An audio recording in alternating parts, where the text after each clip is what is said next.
Hey guys, welcome to the Sherwood Shakeup. Thank you so much for joining us on today's episode. We're very excited about our special guest we're going to have on today. But first, I just want to remind everybody to like and subscribe to the channel if you haven't already. And you can also hit the bell button so you can get notified when we go live. And we continue to go live on our Sherwood Shakeup show every Tuesday, 5 p.m. Pacific time.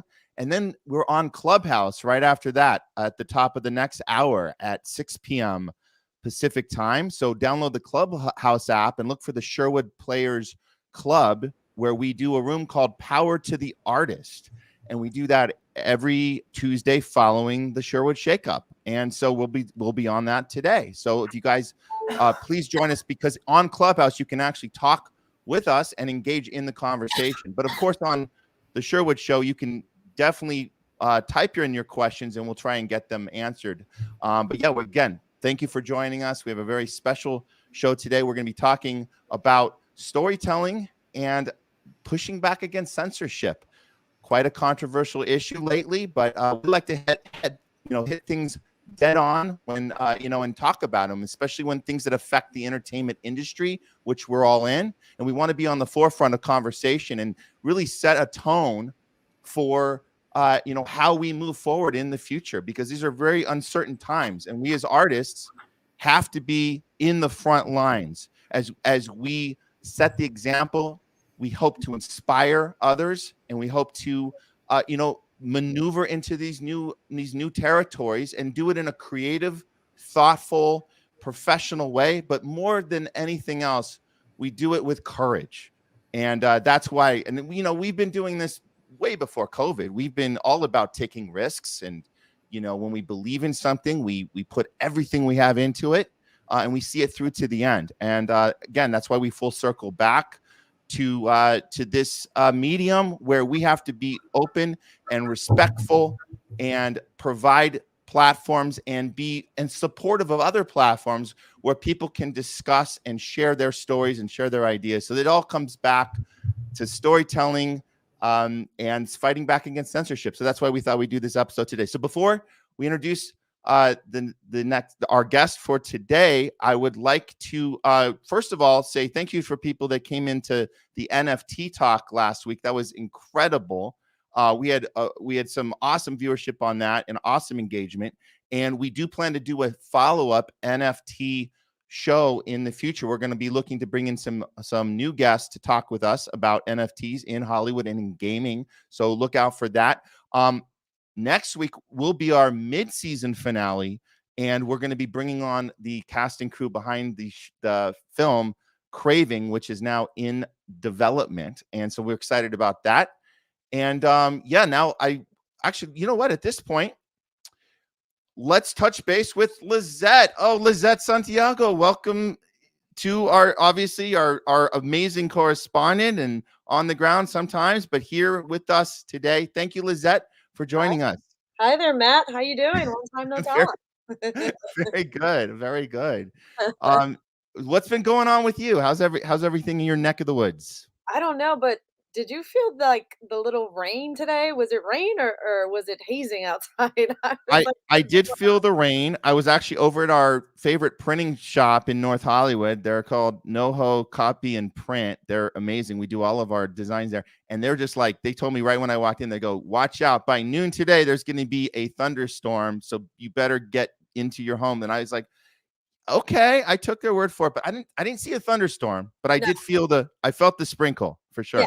Yeah, but I felt like it was like rocks being thrown on us. It didn't feel like rain. It felt like rocks. And I'm like, what is going on? And it only lasted for like 5 minutes. And then that was, no thunderstorm, no rain, no massive rain. So all good, but I'm glad you made it home. Well, yeah, I'm here and at the home office ready to go. I'm so excited for this show today. Looks like it's been confirmed.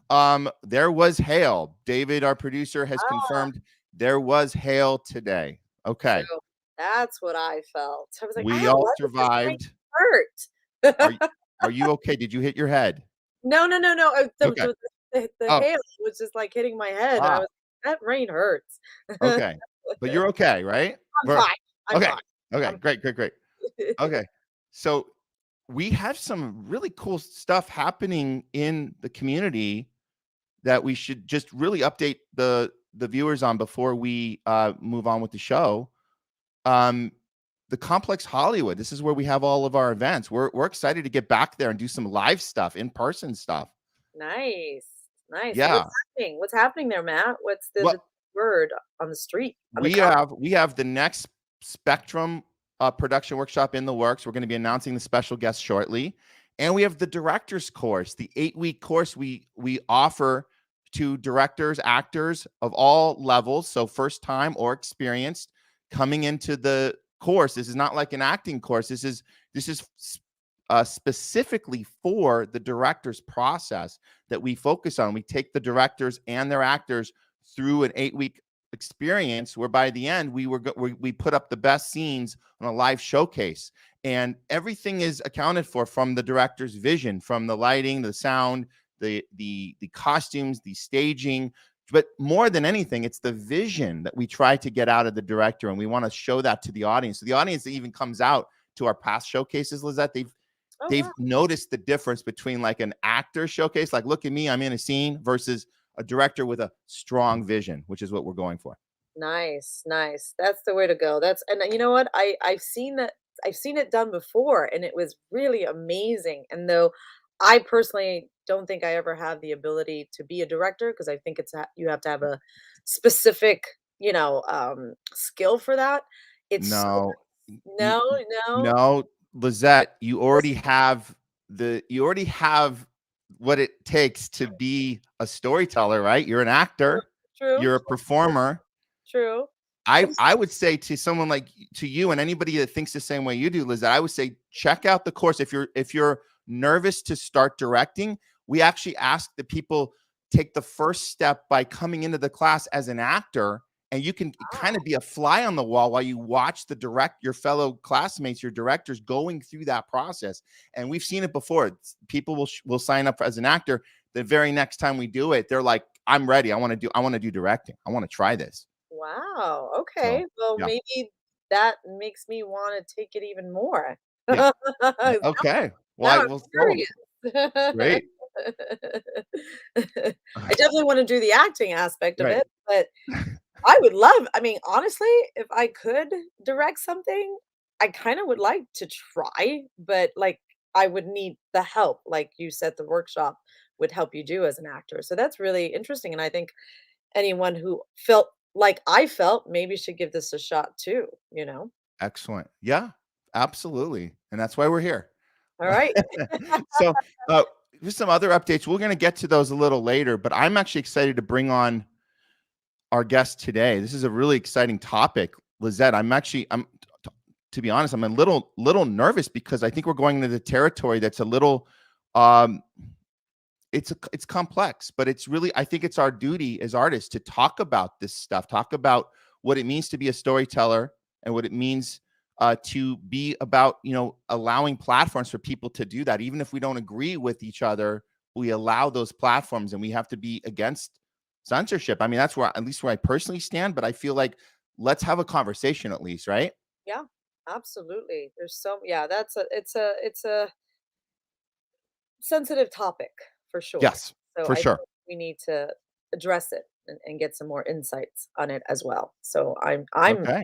too. So Okay. Well, we're gonna move forward with the gonna start with the conversation now. So Lizette, let's us touch base at the end of the show. mhm, And yeah, let's it's great. It was great checking in. And absolutely. Live from we'll NoHo. awesome. Okay. And we'll see you we'll see you in a little bit. See Okay. Awesome. Oh, and we have our guest for today, Stephanie Pierucci, the CEO and founder of Pierucci Publishing, here with us today to talk about storytelling and pushing back against censorship. Welcome to the show, Stephanie. I'm so excited to be here. Thank you for having me. You got it. You got it. I'd love to. I just can't wait to jump into everything with you. First, let me just ask you just up front, just to get the viewers kind of equipped. with where you're coming from in your publishing company. Tell us like a little bit about your background and how did you originally get into publishing? In 2010, I was working in finance. I just needed a job to pay bills, even though I had studied French and writing during my undergrad. And I came back from living in Europe and, working in this really creative, life. I did some stuff with Doctors Without Borders and Amnesty International and all these really cool organizations. And I got back and I had a lot of student loan debt. So I started working in finance and it really sucked the soul out of me. And I just drank a bottle of wine one night by myself. Now, mind you, I'm 5 feet tall. So a bottle, it goes really far over my 95 pounds. I think I need like 2 to catch up I know, to you, but yes, of course. I started drunk dialing publishing companies in the middle of the night in Chicago and leaving messages at publishing companies in Chicago and looking for a local publishing company that would let me do anything. And one of the voicemails that I received, it was, hey, you've reached CQC Publishing, and we actually we are hiring right now. If you're interested in being a part of a growing publishing company, then go to this website. And it was this huge funnel to apply at this company. So I'm like, man, they must really be exceptional. So I followed all the prompts and I took these aptitude tests and writing tests and whatever else they had. I think, you write a cover letter, you leave a 10-minute voice message of why you want the job. I didn't know what the job was. And so I said, look, my name is Stephanie. I've been a writer my whole life and I want to work with books. I don't care if I'm making the CEO smoothies. I don't care if you're having me, ship books out, in a warehouse. Get me around people waiting for these. And so lo and behold, I was hired as an admin with the company. It was a shit job. I think I was making like $12.50 an hour. And then within 3 months, I was the director of marketing. I just really just killed it and thrived in that environment. So I've been creating academic books and courses and other marketing funnels for books for the last 12 years. That's incredible. You found your calling, and more than that, you took the leap of faith, the risk of and with courage, of course, because people think about, oh, one day I'm going to do this, one day I'm going to do that, but you just dove in head first and you did it. So congratulations on that. Yeah, it was a miracle. I was just laughing with the CEO of that company recently about how silly it was that I just was drunk dialing publishing companies like, someone give me a job, get me out of finance. So you remind me of actors, and I can say this because I'm guilty of this at one point. Just around the holidays, just sending out Christmas cards to every random, please, hey, how's it going? Remember me? Every casting director, please. It's a different ways to get a job, different creative ways. But hey, right. Sometimes you drunk dial and it might work out. So I'm glad it worked out for you. So through the process of publishing, you've gotten very familiar with the art of storytelling and working one-on-one with clients. Can you tell us about that process? Because I want to hear from you, and then I would like to also comment on my personal experience working with you. But how would you as far as taking someone through that, tell our viewers about how that process looks to you from a point of view of getting this story out of someone? So for a long time, I focused on nonfiction materials, and it's kind of my niche because my joy is to prevent nonfiction writers from writing shitty stories. And I like to take, engineers and mechanics and doctors and lawyers and people who are otherwise very left brain technical writers and usher them through a process of telling a story that adheres to Joseph Campbell's hero's journey, that has villains, that has plot, that has, a climax, that has scene, that has a really consistent, beautiful voice. And so I've taken my ability to write creatively, and my main focus is, well, twofold. Number one, I take otherwise really successful people who are going to write boring books, and I help them write exceptional books that have stories. So every single book that I write, I want it to sound as close to a fiction book as possible. For instance, I just wrote, I have a team of writers, but I did help with the writing of this book because we knew we were going to have a Wall Street Journal bestseller. I had to step in and just make it absolutely epic. But we wrote about an insurance company. That's it. Most boring topic on the planet. I have to say, I don't think I would choose to read something like that if you just pitched it like that. I have to admit it, Stephanie. I don't know. Like, how did you juice that up? What was the? As opposed to this husband and wife founded an insurance company, made $50 million, and that's the end. We actually focused after a good 20 or 30 hours of interviewing people who work with the company. We actually uncovered an exceptional story about a man and a woman, a husband and wife team that are disrupting and rewriting the insurance industry forever, because the model that they've built is so disruptive that some of the biggest insurance companies in the world have tried to sue them, have tried to get them to close down their business.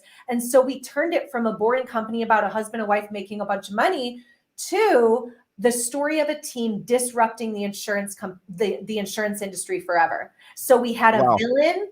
We now had this ragtag group of insurance agents who courageously leveraged whatever capital that they had. And some of them were like, just got out of jail and now they're millionaires. Some of them, a lot of them are immigrants. Actually, the company looks like the United Nations, even though it's based out of Canada. They just moved into the US, but they're literally taking people who had no money to their name, couldn't put gas in their car, and making them millionaires.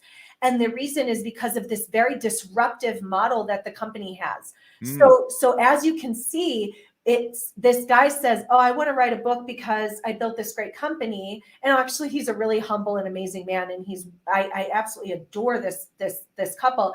But we turned it into a story of a ragtag team disrupting an old, stale, pale, white male industry forever. You see, I love the way you framed that, because really, even when you say we turned it into, I want to just reiterate what I'm hearing you actually say is that you dug that story right out of them, right out of that core, that authentic truth that really was a David versus Goliath story all along. It was there.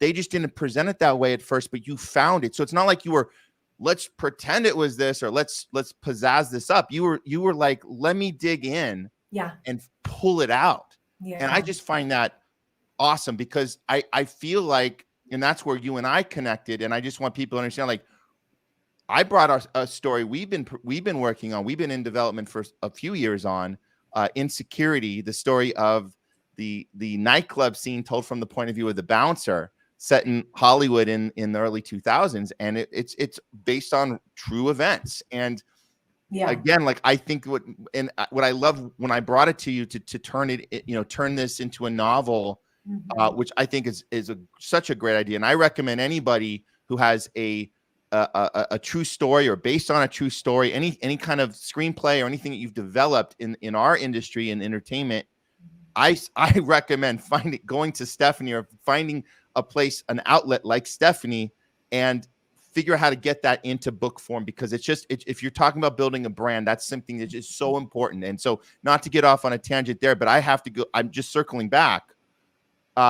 What I noticed working with you one-on-one to develop this skeleton idea of what this novel is going to look like, I found you just kind of pulling out of me, as much authenticity as possible. Even, for whatever reason, if I knew it was there or just needed to be said, but just sometimes words just need to be said. And I loved our conversations, and I have to just commend you for that. And you really pulled the best out of me when we were going. They were intoxicating. Yeah. But do you remember, you're a great storyteller and you had this absolutely epic manuscript. Mm-hmm. And I was like, but mm-hmm.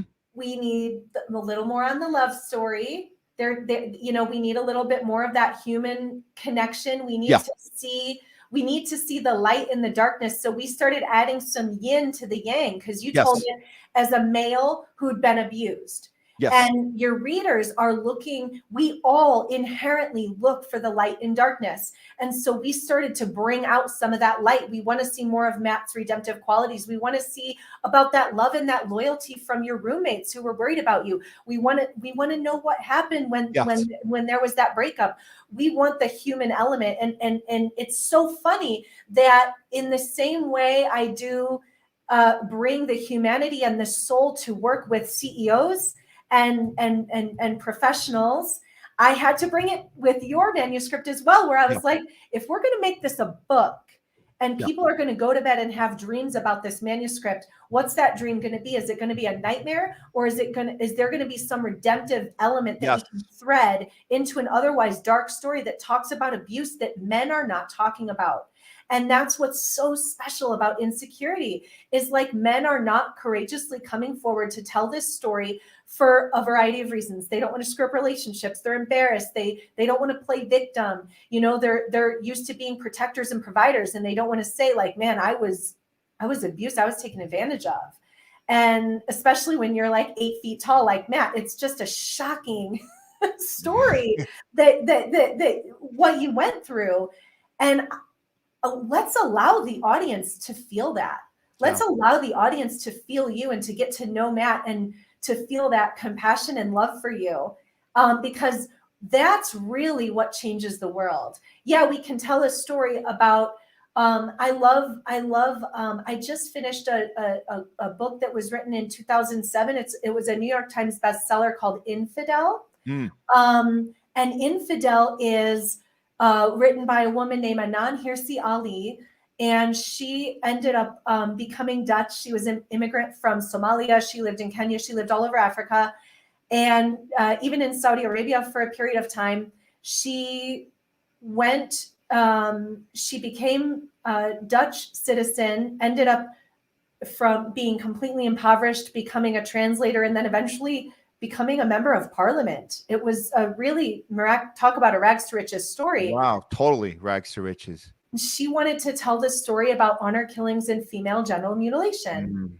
And she pointed out that in almost every European country, no one was actually tracking deaths from honor killings or from little boys and girls bleeding out from getting excised at their kitchen tables. And sure enough, the documentary filmmaker that she made a 10-minute short film with about honor killings and abuse was murdered shortly after the film was released. And it reminded me why we do what we do. And in some ways, toward the end of the book, it's so fresh and raw that I kind of feel like I'm going to cry while like talking about it. But like at the end of the book, she said Theo would have wanted to die this way for freedom of speech. And wow. That is, I mean, what a story of courage and bravery. And man, that is inspiring. I mean, it's so like, it touches you. And like you said, like I could tear up even thinking about it myself. Mm-hmm. Let me get back to your experience. Cause I'll just say this, like, look, you helped me with Insecurity. You helped me with building the brand even bigger and better. You've taught me a lot about this new area that I've never even explored in novel writing and publishing. And so, I'm just so excited to move forward with that, with our project, with Insecurity, make the film, make the book, get it out there. So we'll keep our audience updated on that. You guys can check in on Insecurity on sherwoodplayers.com, and you can see updates on that project, but we're really excited on that project. But let's get back to Stephanie, to your story. I know that you have worked with some incredible people. let's get into some of this. Like you've already told us some examples of some really hard-hitting material and some hard-hitting stories that you've dealt with. What other like interesting clients have come to you where you were maybe skeptical at first and took it on, or decided not to take it on, or tell us a story of one you took on that had repercussions or had conflict come from it? So some of my authors, I'm looking at a whiteboard that has a bunch of names on it, actually, to answer this question. So some of my authors, they have really progressive messages. They're poets, they're artists, and some of them are very, very left-leaning. Some of them are very, very right-leaning. And recently, actually just within the last, I would say 3 months, I've started to market myself in a really small contingent of influencers and people in the political space.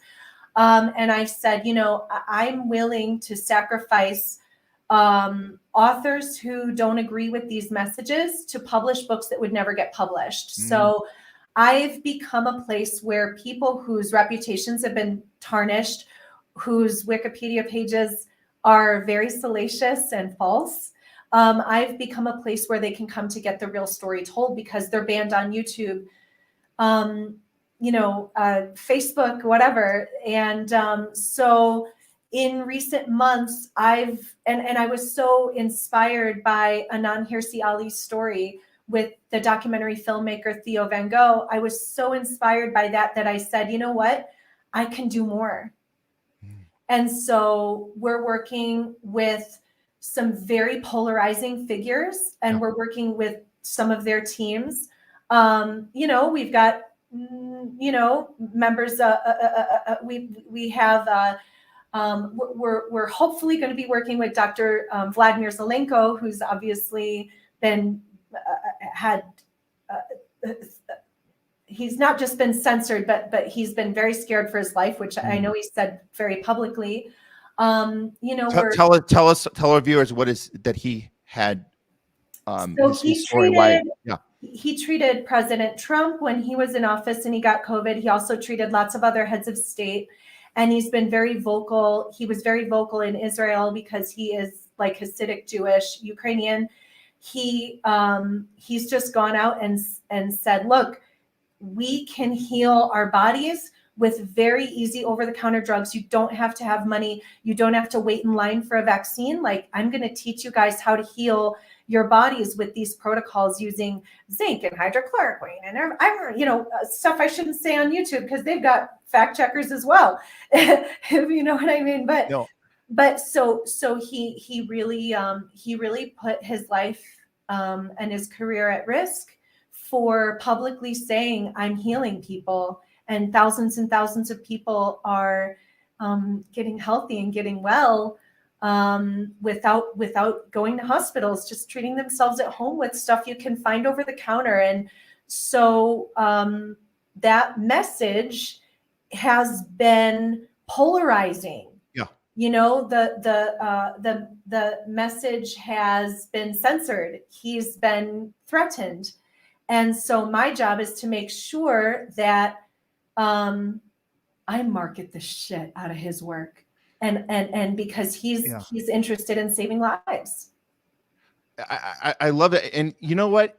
You're right. It is a polarizing thing that's happening right now. But I like what you're saying is you're saying that, people that aren't telling the story from the establishment narrative, whatever side they're on, right, left, we're not even talking right versus left. We're talking about people that are having a different experience or a different story, a personal experience.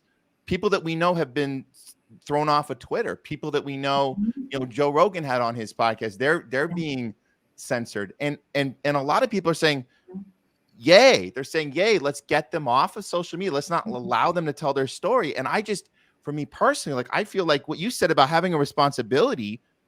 Absolutely, you have a responsibility. You took on the task, and you told us earlier, this was your calling to get into publishing, to tell stories, to dig them out of people, to get it out there, get as many people to hear it as possible. And I don't think it's about everyone has to agree with this or everybody has to understand this, but it's a duty to allow that you're saying to allow people to tell their experience. Yeah. And this is the part that irritates the hell out of me, that people don't understand the difference between different experience versus truth and lies. As if somebody has a different experience than another person, that means they're lying.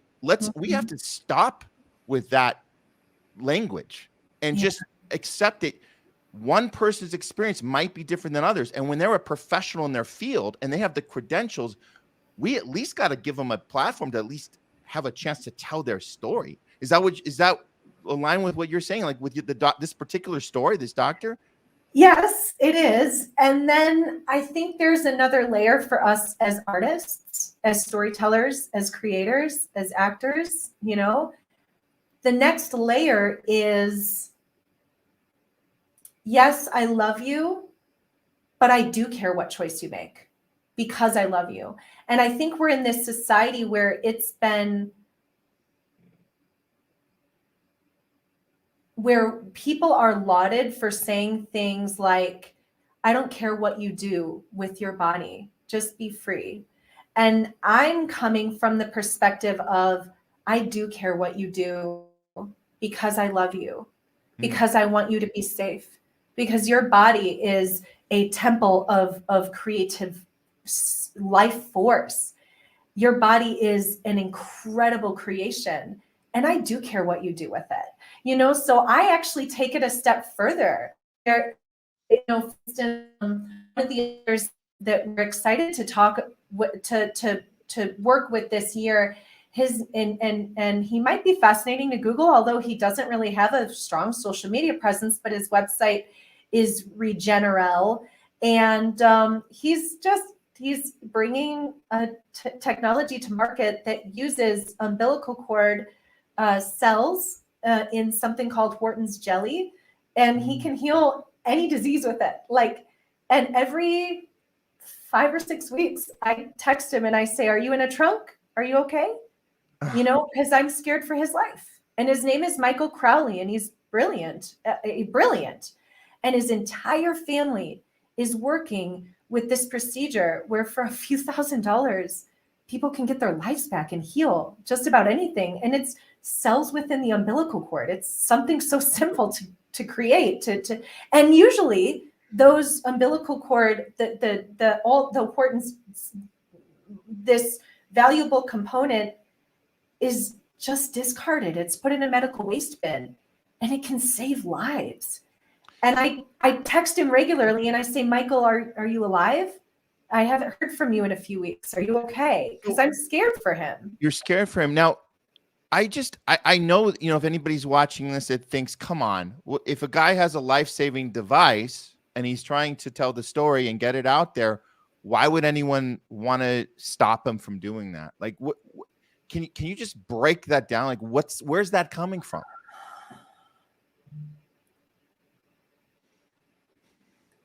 A friend of mine, his name is Harim.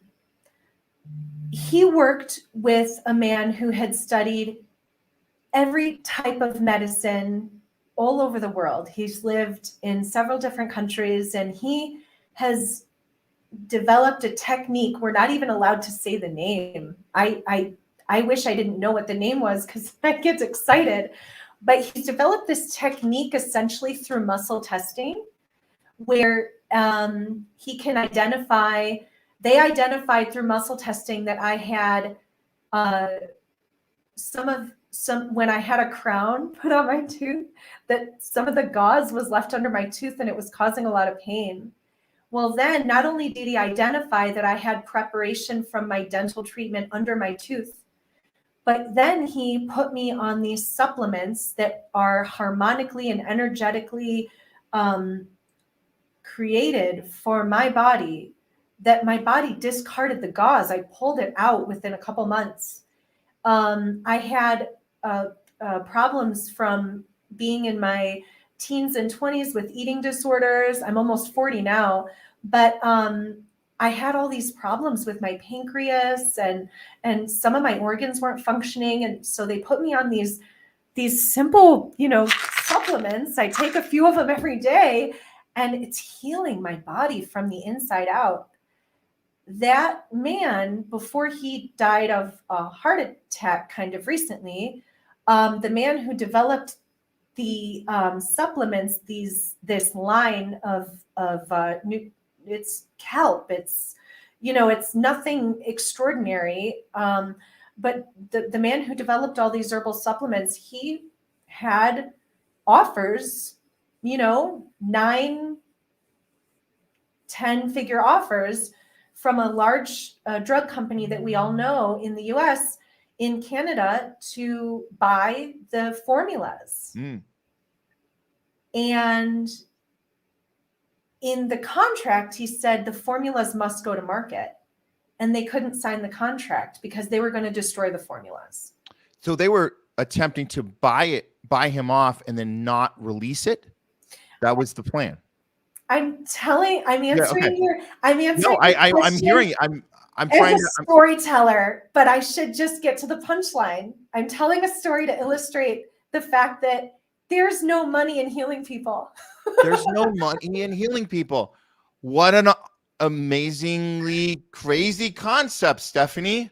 Especially in the U.S., right, where we have a big a pharmaceutical company, an entire system of healthcare that is designed for profit over people.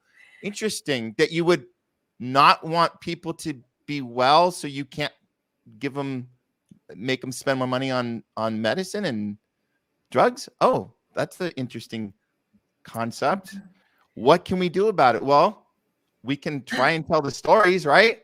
We can try and tell these people's stories that are trying to fight back and help the planet with healing things that can actually help. So this is why. So you're bringing this back. I'm understanding this now. You're saying that this client of yours is not in a safe place because he's trying to tell this story of his experience. Fear. Yeah. That's my fear based off experience, having so many of my clients receiving regular death threats. I think as storytellers, it sometimes is just like a traditional business.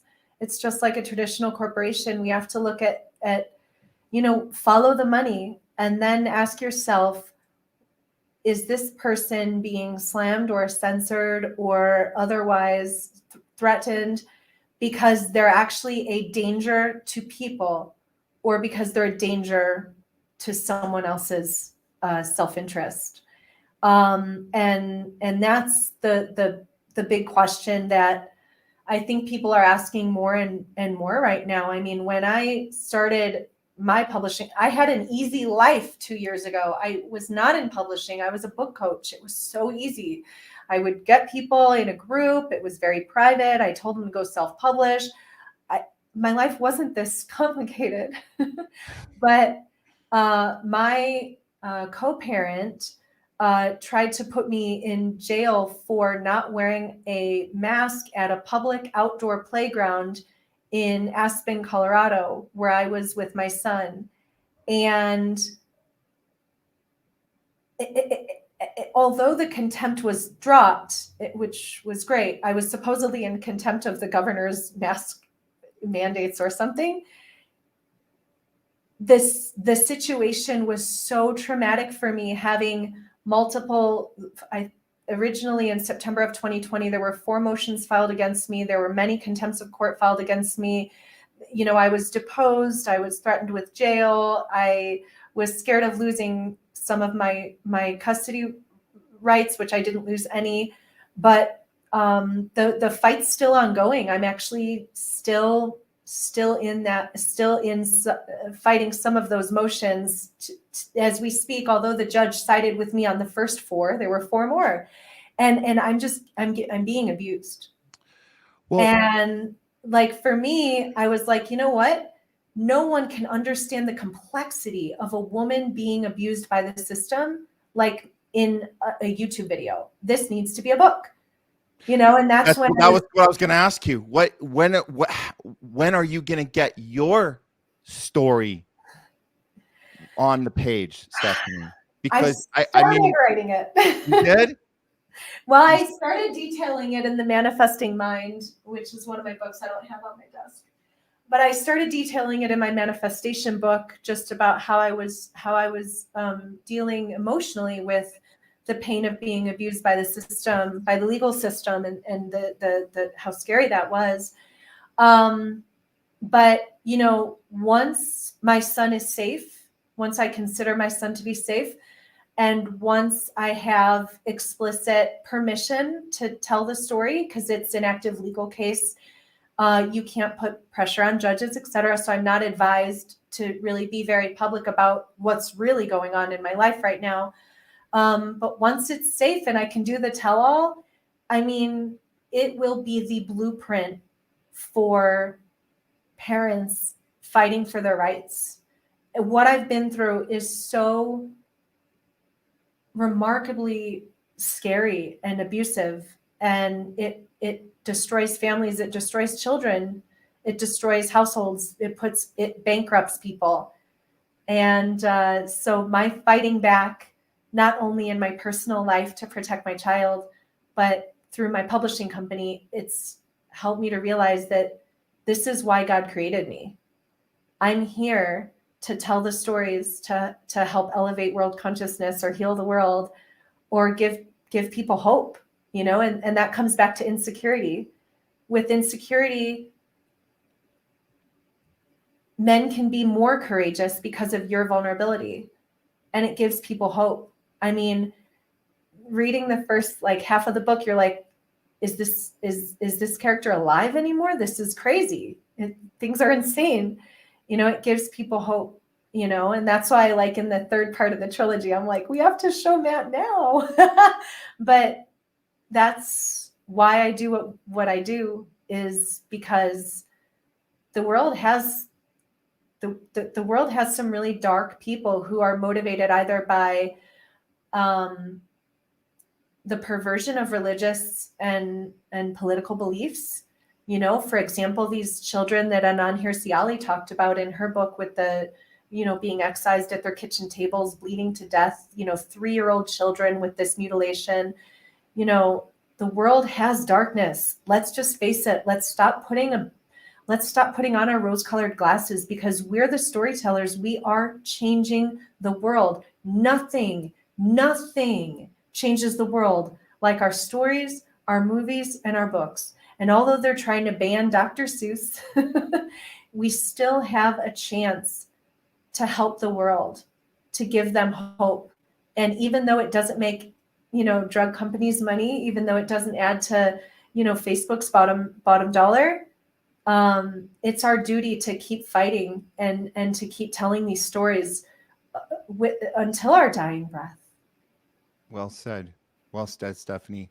Thank you so much for being on the show with us today and having this conversation. At the end of the day, well, here's a question from Steve. Do you feel that there could be a danger in giving a forum to people that might have more than just controversial views? Some might say that revolutionary groups shouldn't have a forum. It's a great question, Steve. There is definitely a responsibility. And again, I don't think you have to be an expert in in any particular way to conduct an interview or to do what you do, Stephanie. I mean, you don't have to be an expert in every single person that comes on. Like if you're telling a story of a doctor, you don't have to be a doctor to pull the story out of them. If I'm conducting an interview with a doctor, I don't have to be a doctor to do the interview. But there is, I think, to that question, Steve, there is a responsibility to know who you're talking to, and if you're going to do it on a live forum like we are, like I know you, Stephanie, I know we're having this conversation, people are listening. But giving a platform to a revolutionary group, I mean, personally, it's a tough one, because it's like you want people to have a chance to speak their voice. And then if they say something, let's say they say something racist or sexist or threatening, or they represent violence, then I reject the manuscript. Then we reject it. I mean, I rejected a manuscript. Yeah. The man begged me to publish his book. He lives in London. I think he's originally South African. He begged me. He was like, I only want to work with you. You know, I really love your ideas for my book. But then he said, but I have an update. And he updated me and he sent me this pitch deck for this new initiative with his business. And I found it to be very divisive. I found it to be something that I thought would not only cause tension, but it would cause people to be abused in the workplace. I'm like, this is gonna really cause a lot of pain. And I rejected it. And I told him exactly why. And he's like, I'm going to screenshot this. I'm going to post it all over the internet. Why, you're doing this, and then he pulled like the race card. And I'm like, no, no, I rejected it because you rejected. Yeah. It's going to cause pain for a lot of people. You're telling people to turn against one another. I'm not doing that. Man, it's a tough issue because we can get into a whole nother category of like documentary filmmaking. And like, even when Steve, back to that question, the revolutionary group, like we covered for 10 years, we covered a group in Venezuela called the Tupamaros, who were outright violent people. And they conducted, raids of places. They even, the leader that we interviewed, we profiled in our film, which actually won the Beverly Hills Best Film of the Beverly Hills Film Festival a few years back. The main person that we were focusing on in that film, he was an outright murderer, and he murdered cops, and he went after drug dealers, and he said he was his story was he was protecting the neighborhoods of Caracas and protecting the kids. So that's his truth and his purpose, but also murdered people. And his group, they wore masks and ran around on bikes with guns. Should we have told that story? Should we have given him a platform? Should we have gone into his living room, into his kitchen, filmed him with his family while he had dinner, and said he was doing something important, and that that he knew that when he told us in his kitchen, he knew he would be someone would be killing him, and he knows he will be dying, and he will be going to hell. He said, I'll be going to hell. He said that. And so do you not allow those people on camera at all? Maybe times have changed, because we did that interview. I mean, we conducted that interview years ago, put the movie together. I think it was 2017 when we won the best film of Beverly Hills Film Festival. And then it's gone on Amazon Prime since. But have times changed? Would if I tried to conduct this interview now, would we get more pushback? Would people say, how dare you talk to an outright murderer? How do you put him on a screen? And so these are, I don't know. Are we in a new time now? Are we in a time where we have to be so protective, and we have to protect each other so much? We have to cancel Joe Rogan because an adult person might be listening to Spotify one day and might get a bad idea about something, and it might be destructive to their life because we don't think people are adult enough to make their own decisions. Maybe we're in a new time, because I'll say, even 4 or 5 years ago, nobody was telling me you shouldn't make a movie about these gangsters in Caracas. They weren't telling me that. So I'm just throwing that out there. Something to think about. Maybe times have changed. Maybe we have to be more careful about who we engage with. We might get canceled for it. I don't know. And maybe that's why we need to keep telling the stories, and it's riskier, but maybe that's why it's more important. Absolutely. Yeah. Well, we'll leave it on that for now. I think we have a lot we can talk about more as we go into Clubhouse in a little bit, but we'd love to engage more with you, Stephanie. So thanks you'll be able to stick around and come back on Clubhouse. Yeah. Okay. Yeah. Great. Well, thank you so much, Stephanie, for being on the show with us today. I really enjoyed our conversation.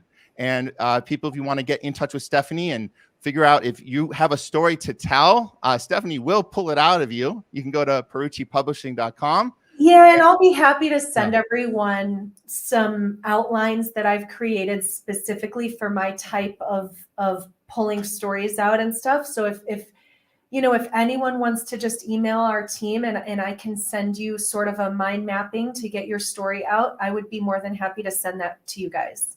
Absolutely. We appreciate that. And we appreciate your personal, engagement with us. And people, if you email her, go to the website, go to Stephanie's website, you will get personal engagement from her. She will be personally in touch with you. So That's right. there you go. Thanks again, Stephanie. And we'll catch up with you in a few. Thanks for All being right. on the show. Looking forward to Clubhouse. See you soon. Awesome. See you soon, Stephanie. Okay. Well, that basically will wrap up our show. We're heading to the top of the hour now. I want to remind people to like and subscribe to our YouTube channel, Sherwood Players, and hit the bell button for notifications for our next live. We will be on our mid-season finale next Tuesday. So look out for information on that, and it'll be a fun show. And we have other updates for you. You can go to sherwoodplayers.com and get other updates there. That should do it for this show. Thank you again for tuning in, and we'll see you next time on the Sherwood Shakeup.